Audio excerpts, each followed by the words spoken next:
বলল ব্যারিস্টার সুমনকে মারতে আসা ভাড়াটিয়া খুনিরা।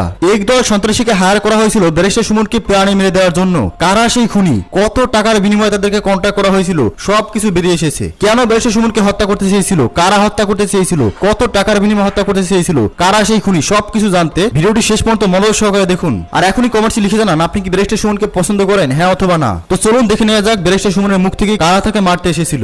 এই বৃহস্পতিবার সংসদে থাকাকালীন সময়ে আমার এলাকার যিনি অফিসার ইনচার্জ উনি আমারে ফোন দিয়ে জানালেন যে স্যার আপনি একটু বাড়ি আসলে আপনার সাথে আমার একটু বসতে হবে, গুরুত্বপূর্ণ কথা আছে। তো শুক্রবারে আমি বাড়ি যাওয়ার পর উনি দুপুরবেলা আমাকে বললেন, আমাকে একটা মেসেজ দেখালেন যে উনাকে একটা লোক 2-3 দিন ফোন করার পর উনি যখন আমলে নিচ্ছিলেন না তখন উনারে একটা মেসেজ দেয় যে ওই লোকটা, অজ্ঞাতনামা লোকটা আমার সাথে দেখা করতে চায়, কথা বলতে চায়, দেখা করতে চায় না, কথা বলতে চায়।